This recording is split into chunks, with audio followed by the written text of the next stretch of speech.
আসসালামু আলাইকুম বন্ধুরা।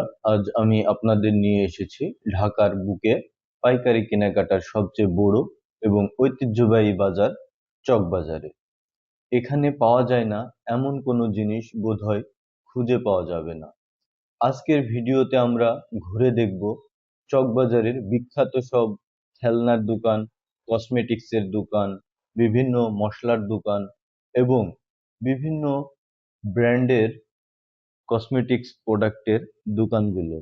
চলুন আমরা আজকে ঘুরে দেখি চকবাজারের এই চকবাজারে ঢুকেই প্রথমে আপনারা দেখতে পাবেন যে বাচ্চাদের খেলনার দোকান। ওফ, চারিদিকে শুধু খেলনা আর খেলনা। ছোট বাচ্চাদের রিমোট কন্ট্রোল গাড়ি, টয়, বারবি ডল, পড়াশোনার জন্য বিভিন্ন বৈজ্ঞানিক খেলনা, সবকিছুই এখানে পাবেন। কি নেই এখানে? যেহেতু এটা পাইকারি বাজার, তাই এখানকার দামগুলো শুনলে আপনি চমকে যাবেন।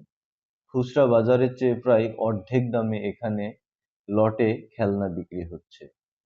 যারা খেলনার বিজনেস করতে চান বা বাচ্চাদের জন্য একসঙ্গে অনেক খেলনা কিনতে চান, তাদের জন্য এই গলিটা একদমই বেস্ট।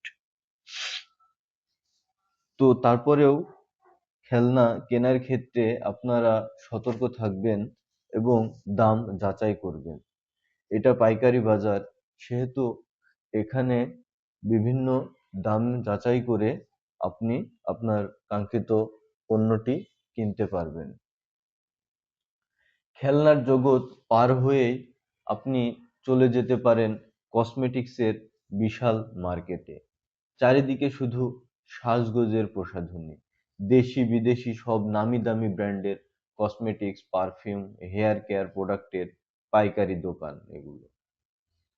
সাধারণ দোকানদাররা এখান থেকেই কম দামে মাল কিনে নিয়ে যান কসমেটিক্সের গলির পাশেই। চকবাজারে কসমেটিক্স কেনার সময় সুগন্ধি একটু মশলার দোকান অবলম্বন করতে আমরা চলে এসেছি চকবাজারের বিখ্যাত মশলার বাজারে। প্রোডাক্ট বড় বড় বস্তায় সাজানো রয়েছে এলাচ, দারচিনি, লবঙ্গ, গোলমরিচ থেকে শুরু করে বিরিয়ানি, কাচ্চির স্পেশাল সব মশলা। পুরো বাংলাদেশের মশলার অন্যতম বড় যোগান যায় এখান থেকেই। ঘ্রাণ আর কালার দেখেই বোঝা যাচ্ছে মশলাগুলো কতটা খাঁটি আর ফ্রেশ। বিক্রেতারা জানালেন কোয়ালিটি ভেদে মশলার দাম বিভিন্ন রকম হতে পারে। তো বন্ধুরা, খেলনা, কসমেটিক্স আর মশলার বাজার ঘুরে আজ চকবাজারের একটা ছোট্ট রূপ আপনাদের দেখাই। চকবাজারের এই ব্যস্ততা আর সাশ্রয়ী দামের অভিজ্ঞতা আপনাদের কেমন লাগলো কমেন্টস বক্সে জানান। আর হ্যাঁ, আপনারা চকবাজারের কোন গলির কোন ভিডিও এবং কোন পণ্যগুলো নিয়ে ভিডিও দেখতে চান সেটাও কমেন্টসে লিখে জানাবেন।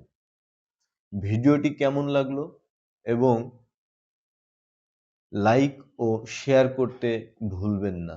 দেখা হবে পরবর্তী ভিডিওতে। আল্লাহ হাফেজ।